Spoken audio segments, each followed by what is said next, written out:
Imagina por un momento que estás parado frente a la persona más importante de tu vida, alguien que transformó completamente tu existencia, que te dio propósito cuando no tenías ninguno, que te miró a los ojos y vio en ti lo que nadie más había visto jamás.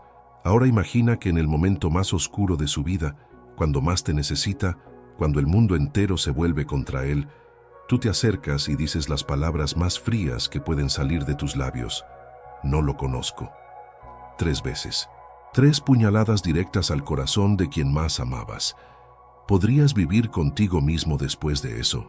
Pedro, el discípulo más impetuoso, el que había jurado morir por Jesús, hizo exactamente eso.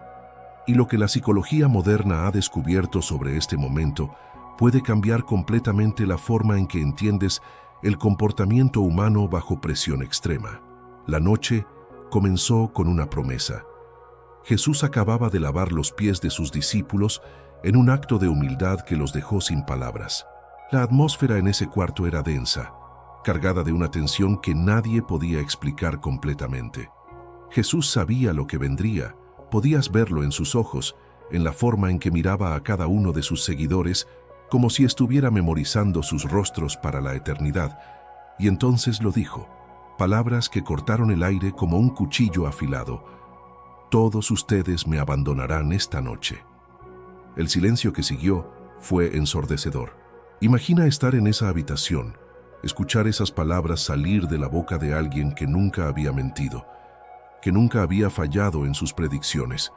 El miedo debió haberse instalado en cada pecho como una piedra pesada. Pero Pedro no pudo quedarse callado. Pedro nunca podía quedarse callado. Se levantó, y puedes imaginarlo, con esa intensidad ardiente en sus ojos, con esos puños apretados que querían pelear contra el mundo entero si era necesario. Aunque todos te abandonen, yo jamás lo haré, declaró con una convicción que parecía inquebrantable. Era más que una promesa, era una declaración de identidad. Pedro había construido toda su nueva vida alrededor de Jesús. De ser un simple pescador sin nombre ni futuro, había pasado a ser uno de los 3 discípulos más cercanos al Maestro. Había caminado sobre el agua, aunque solo fuera por unos segundos. Había visto a Moisés y Elías aparecer en la Transfiguración. Su vida entera tenía sentido solo en relación con Jesús. La psicología nos enseña que cuando nuestra identidad está completamente fusionada con algo o alguien, la posibilidad de perder esa conexión no es solo miedo, es terror existencial puro. Jesús lo miró con una mezcla de tristeza y amor que debió haber sido desgarradora de presenciar. Pedro, antes de que el gallo cante 2 veces, me negarás 3 veces. Puedes sentir el peso de esas palabras. No era una maldición, era una profecía nacida del profundo conocimiento que Jesús tenía de la naturaleza humana. Conocía a Pedro mejor que Pedro se conocía a sí mismo, pero Pedro se negó a aceptarlo. Aunque tenga que morir contigo, jamás te negaré, insistió con vehemencia. Los otros discípulos se unieron a esas declaraciones de lealtad inquebrantable. Todos estaban absolutamente convencidos de que morirían antes que traicionar a su maestro. Y esa es la primera lección psicológica devastadora de esta historia. Nunca sabemos realmente cómo actuaremos bajo presión extrema hasta que estamos allí, en ese momento preciso, con todo colapsando a nuestro alrededor. Las horas siguientes fueron un torbellino de eventos que nadie podría haber imaginado. Jesús los llevó al jardín de Getsemaní, un lugar tranquilo entre olivos antiguos donde solían ir a orar. Pero esa noche no había tranquilidad. Jesús estaba sufriendo una agonía psicológica tan intensa que su sudor se convirtió en gotas de sangre, un fenómeno médico real llamado hematohidrosis, que ocurre solo bajo estrés extremo, cuando los capilares que rodean las glándulas sudoríparas se rompen. Le pidió a Pedro, a Santiago y a Juan que se quedaran despiertos con él, que lo acompañaran en su momento más oscuro, y ellos se quedaron dormidos. 3 veces Jesús los encontró durmiendo mientras él luchaba con el peso de lo que vendría. La psicología del trauma nos enseña algo fascinante aquí. Cuando enfrentamos situaciones que nuestro cerebro no puede procesar, cuando el estrés sobrepasa nuestros recursos de afrontamiento, A veces nuestro cuerpo simplemente se apaga. El sueño no era pereza, era una respuesta disociativa ante algo demasiado grande para comprender. Entonces llegaron los soldados. Llegaron con antorchas, con espadas, con una turba enardecida guiada por Judas, otro discípulo que había tomado su propia decisión devastadora. Y aquí es donde vemos a Pedro reaccionar de la única manera que sabía, con violencia. Sacó una espada, se lanzó contra el grupo armado y le cortó la oreja a Malco, el siervo del sumo sacerdote. Era un acto de valentía suicida, un hombre enfrentándose a docenas de soldados entrenados. La psicología nos explica que cuando el sistema límbico de nuestro cerebro detecta una amenaza extrema, tenemos tres respuestas posibles: lucha, huida o congelación. Pedro eligió luchar. En ese momento cumplió su promesa. Estaba dispuesto a morir por Jesús, pero Jesús detuvo la violencia, sanó la oreja del hombre herido y se entregó voluntariamente. Y todo cambió, porque cuando Jesús eligió no pelear, cuando permitió que lo arrestaran, cuando no hizo nada de lo que Pedro esperaba que hiciera, algo se rompió dentro del discípulo. La historia que Pedro se había contado a sí mismo, la narrativa de un Mesías conquistador que derrotaría a los romanos y establecería un reino glorioso, se desmoronó en segundos. La disonancia cognitiva, ese estado psicológico doloroso que ocurre cuando nuestras creencias entran en conflicto directo con la realidad, debe haberlo golpeado como una avalancha. Y entonces, como dice el texto bíblico con brutal simplicidad, entonces todos los discípulos dejándolo huyeron. Todos, incluyendo a Pedro. La primera grieta en su armadura de certeza absoluta acababa de aparecer. Pero Pedro no se fue muy lejos. Y este es un detalle psicológico crucial que muchos pasan por alto. Mientras los otros discípulos desaparecieron completamente en la noche, Pedro siguió a Jesús desde lejos. Siguió a la multitud que arrastraba a su maestro hacia el palacio del sumo sacerdote. ¿Por qué haría eso? Si había decidido huir, ¿por qué no huir completamente? La respuesta está en uno de los conflictos psicológicos más intensos que un ser humano puede experimentar: el dilema entre la autopreservación y la lealtad. Pedro no podía abandonar a Jesús completamente. Su amor y su compromiso eran demasiado profundos, pero tampoco podía arriesgar su vida de la manera que había prometido horas antes. Entonces, hizo lo que muchos hacemos cuando estamos aterrados, pero no queremos admitirlo. Se mantuvo cerca, pero no demasiado cerca.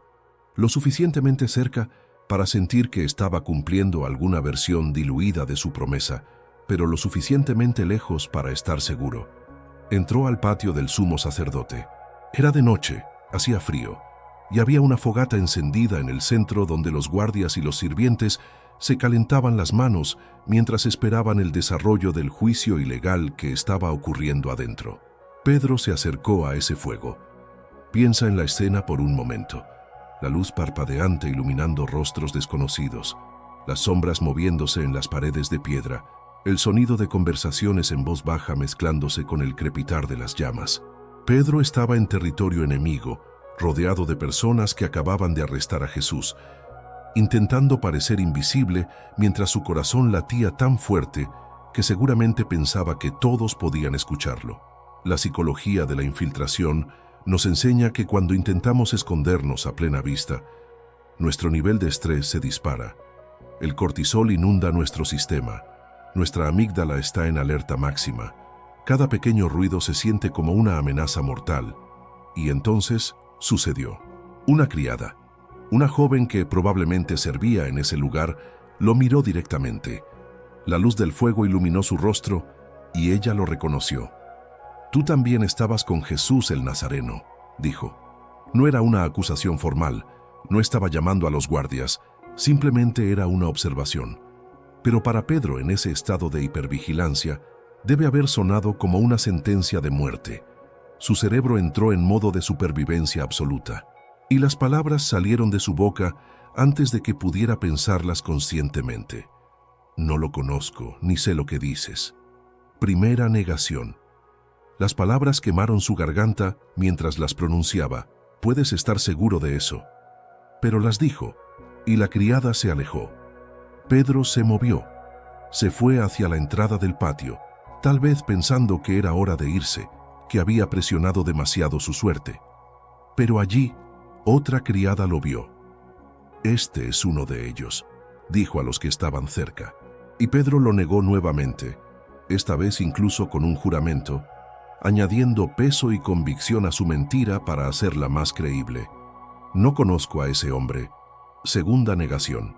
Cada palabra era una traición no solo a Jesús, sino a todo lo que Pedro creía que era. La disonancia cognitiva estaba desgarrándolo por dentro, pero el miedo era más fuerte. El instinto de supervivencia había secuestrado completamente su corteza prefrontal, la parte del cerebro responsable de la toma de decisiones racionales y el comportamiento ético. Pasó aproximadamente 1 hora. Imagina esa hora.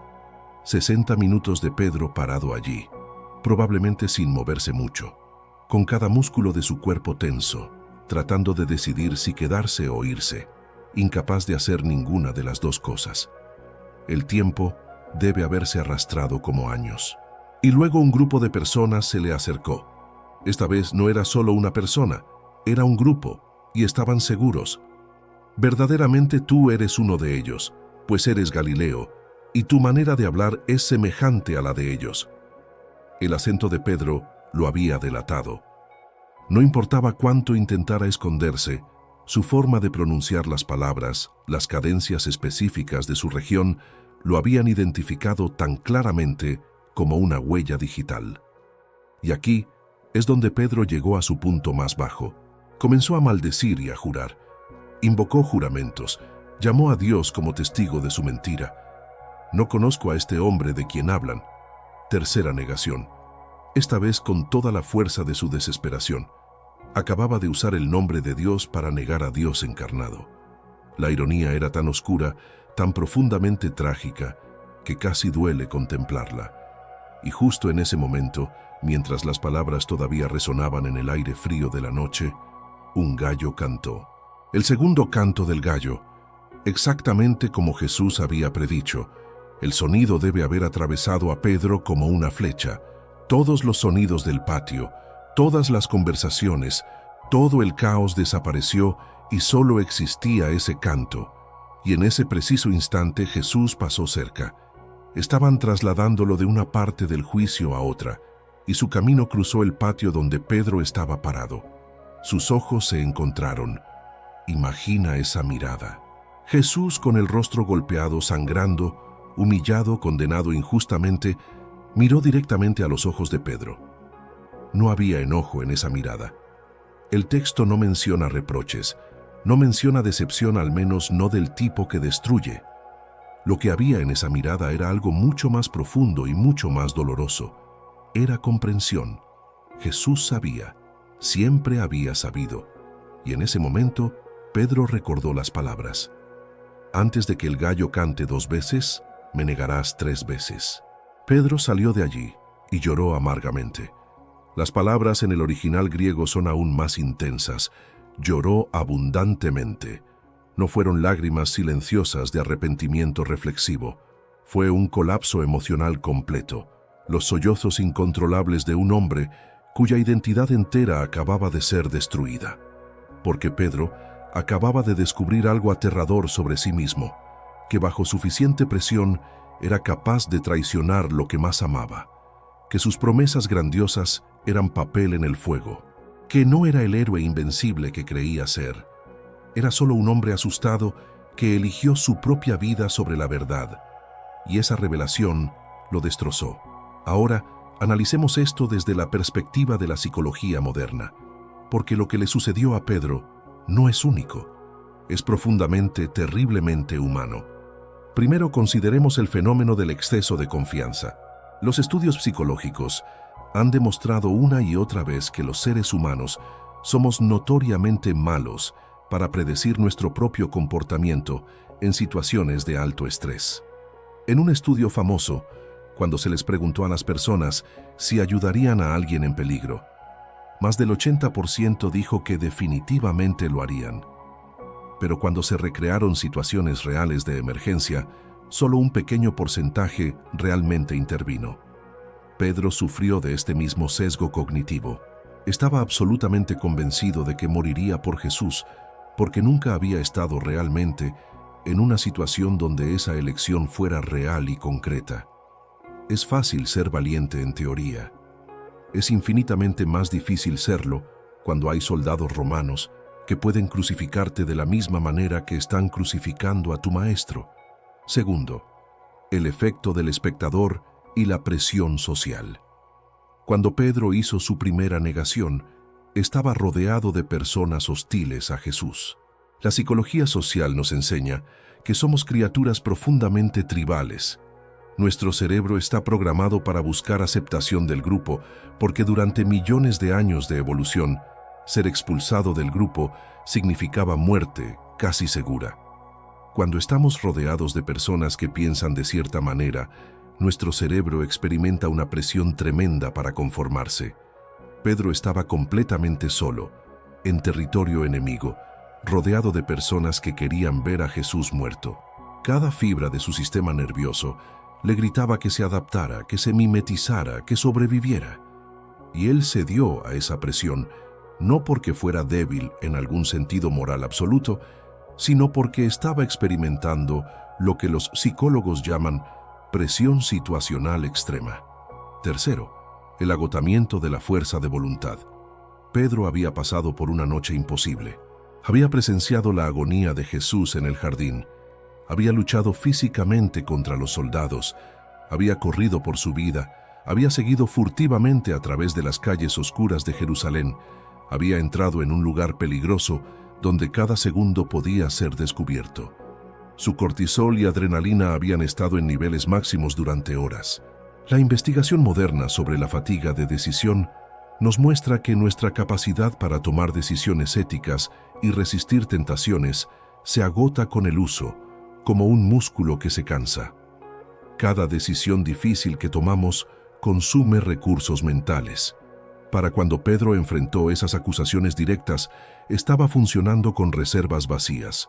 Su capacidad para resistir la autopreservación se había evaporado completamente. Cuarto, el poder del miedo visceral. Cuando nos enfrentamos a una amenaza para nuestra vida, nuestro cerebro reptiliano toma el control. La amígdala secuestra literalmente nuestras funciones ejecutivas superiores. El flujo sanguíneo se desvía de la corteza prefrontal, donde ocurre el razonamiento moral complejo, hacia las partes más primitivas del cerebro que solo se preocupan por la supervivencia inmediata. Pedro no estaba pensando filosóficamente sobre la lealtad y el honor cuando negó a Jesús. Estaba en modo de supervivencia pura, con cada sistema de su cuerpo diciéndole que mintiera, que escapara, que viviera. Y en ese estado, la mentira salió de su boca casi automáticamente, como un reflejo de supervivencia más que como una elección consciente. Quinto, y esto es crucial, la trampa de la escalada del compromiso. Después de la primera negación, Pedro había cruzado una línea. La disonancia cognitiva entre su autoimagen como discípulo leal y su comportamiento real debe haber sido insoportable. Y aquí es donde entra en juego un mecanismo psicológico fascinante. A menudo es más fácil continuar por un camino malo que admitir que empezaste a caminar por él. La segunda negación fue más fácil que la primera porque ya había hecho algo imperdonable. Entonces, ¿qué importaba hacerlo de nuevo? Y la tercera fue la más fácil de todas, porque en ese punto Pedro estaba completamente comprometido con la mentira.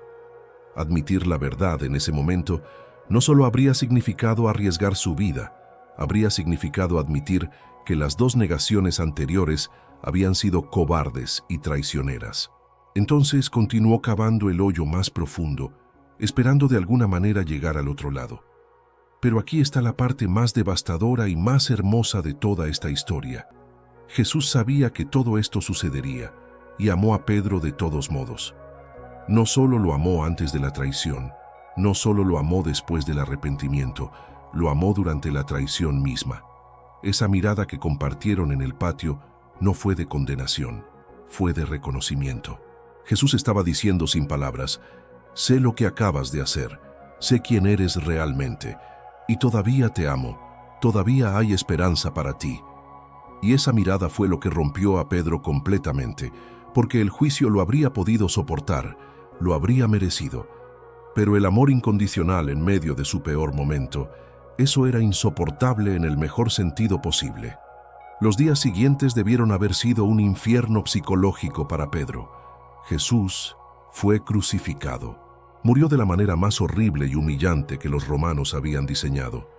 Y Pedro tuvo que vivir sabiendo que en el momento más oscuro de Jesús, él había contribuido a esa oscuridad con su negación. Los estudios sobre culpa y vergüenza nos muestran que estos son quizás los sentimientos más destructivos que los seres humanos pueden experimentar. La culpa dice: hice algo malo. La vergüenza dice: soy algo malo. Pedro estaba atrapado en la vergüenza profunda. No solo había hecho algo terrible, había descubierto que era el tipo de persona que era capaz de hacer algo terrible. Su identidad entera como discípulo fiel, como la roca sobre la cual Jesús había dicho que construiría su iglesia, había sido pulverizada. ¿Cómo sigues adelante después de eso? ¿Cómo te levantas de la cama cuando sabes que traicionaste a la persona más importante de tu vida justo cuando más te necesitaba? Pero entonces vino la resurrección. Jesús regresó de entre los muertos, y aquí está uno de los detalles más conmovedores de todo el Nuevo Testamento. El ángel en la tumba vacía le dijo específicamente a las mujeres: vayan y díganles a sus discípulos y a Pedro. ¿Notaste eso? Y a Pedro. Como si Pedro fuera un caso especial que necesitaba una mención explícita. Como si Jesús quisiera asegurarse de que Pedro supiera que todavía era incluido, que todavía era amado, que su traición no había sido la última palabra. El mensaje no era: díganles a todos los discípulos excepto a ese traidor de Pedro. Era: asegúrense especialmente de que Pedro sepa que quiero verlo. Y luego vino el encuentro final junto al mar de Galilea. Pedro había vuelto a pescar, posiblemente tratando de regresar a su vida anterior, tal vez pensando que ya no era digno de ser un discípulo. Jesús apareció en la orilla y preparó el desayuno para ellos, y después de comer, tuvo una conversación con Pedro que es una obra maestra de restauración psicológica. Le preguntó 3 veces: ¿me amas? Una pregunta por cada negación, no para torturarlo, sino para darle la oportunidad de reafirmar su amor 3 veces, para reconstruir lo que había sido roto 3 veces. Cada "sí, tú sabes que te amo" de Pedro fue una negación de la negación, una reconstrucción de su identidad como alguien que amaba a Jesús, incluso después de haberlo traicionado. La psicología de la restauración después del trauma y la traición es compleja. No puedes simplemente olvidar lo que hiciste. No puedes pretender que no sucedió. Pero lo que puedes hacer es integrarlo en tu narrativa de una manera que permita el crecimiento en lugar de la destrucción. Jesús no le dijo a Pedro: olvidemos lo que pasó. Le dio la oportunidad de enfrentar lo que había hecho, de expresar su arrepentimiento genuino, y luego le dio un nuevo propósito: apacienta mis ovejas. Le estaba diciendo que su historia no había terminado, que su fracaso no era su identidad final, que todavía tenía un papel crucial que desempeñar. Y aquí está lo asombroso. Pedro se convirtió en uno de los líderes más valientes y efectivos de la iglesia primitiva. El mismo hombre que negó a Jesús 3 veces para salvar su propia vida, eventualmente fue martirizado, según la tradición, crucificado él mismo boca abajo, porque no se consideraba digno de morir de la misma manera que su maestro. ¿Qué cambió? Pedro descubrió algo profundo sobre la naturaleza del coraje y la fe. Aprendió que el verdadero valor no es nunca tener miedo, es actuar correctamente a pesar del miedo. Aprendió que la fe no es nunca dudar, es elegir creer incluso después de que has dudado. Aprendió que la lealtad no es nunca fallar, es levantarse después de que has fallado y elegir el amor de nuevo. La historia de Pedro nos enseña algo devastadoramente honesto sobre la condición humana. Todos somos capaces de traicionar lo que más amamos cuando tenemos suficiente miedo. Todos tenemos un punto de quiebre. Todos hemos hecho promesas que no pudimos cumplir. Todos hemos descubierto que no somos tan valientes, tan leales, tan fuertes como pensábamos que éramos. Y esa revelación puede destruirnos o transformarnos. La diferencia está en lo que hacemos después. Pedro eligió el camino del arrepentimiento genuino, de enfrentar lo que había hecho sin excusas, de aceptar el perdón incluso cuando no se sentía digno de él, y de levantarse para intentarlo de nuevo. Hay una razón psicológica profunda por la cual esta historia ha resonado con millones de personas a lo largo de 2000 años. Es porque todos somos Pedro. Todos hemos negado algo sagrado cuando la presión se volvió demasiado intensa. Tal vez no negamos a Jesús específicamente, pero hemos negado nuestros valores, nuestros seres queridos, nuestros propios principios cuando el costo de mantenerlos parecía demasiado alto. Hemos mentido para protegernos, hemos traicionado para sobrevivir, hemos descubierto que el miedo puede hacernos hacer cosas que jurábamos que nunca haríamos. Y después, como Pedro, hemos tenido que vivir con eso, con la vergüenza, con la culpa, con el conocimiento terrible de nuestra propia capacidad para el fracaso moral. Pero la historia de Pedro también nos enseña que eso no es el final, que el fracaso no es identidad, que podemos ser transformados por nuestras peores decisiones si tenemos el coraje de enfrentarlas honestamente, que el amor incondicional, el tipo de amor que Jesús mostró a Pedro, tiene el poder de reconstruir lo que ha sido destruido. No borra lo que sucedió, no pretende que no hubo traición, pero crea un camino hacia adelante donde parecía que no podía haber ninguno. Cuando piensas en las negaciones de Pedro desde una perspectiva psicológica, ves todos los mecanismos que hacen que los seres humanos fallen bajo presión. Ves el exceso de confianza que nos ciega a nuestras propias debilidades. Ves la presión social que nos hace conformarnos incluso cuando sabemos que está mal. Ves el agotamiento que nos hace vulnerables. Ves el miedo primitivo que secuestra nuestra toma de decisiones. Ves la escalada del compromiso que nos hace cavar más profundo en lugar de admitir el error. Todo está ahí, todo el catálogo de la debilidad humana, pero cuando miras la restauración de Pedro, ves algo más. Ves la capacidad humana para el arrepentimiento genuino, para enfrentar la verdad dolorosa sobre nosotros mismos y no ser destruidos por ella. Ves el poder del perdón para romper ciclos de vergüenza. Ves cómo el amor incondicional puede alcanzar a alguien en su punto más bajo y decir, todavía hay esperanza, todavía hay propósito, todavía hay un futuro. Y ves que las personas pueden cambiar, realmente cambiar, no porque borren su pasado, sino porque lo integran en una nueva historia de redención. La próxima vez que enfrentes una tentación de negar algo importante para protegerte, recuerda a Pedro junto a ese fuego. La próxima vez que falles de una manera que te haga cuestionar quién eres realmente, recuerda el llanto amargo de Pedro y recuerda que no fue el final de su historia. La próxima vez que sientas que has traicionado algo o alguien de una manera imperdonable, recuerda la mirada de Jesús en ese patio, una mirada que conocía todo y amaba de todos modos.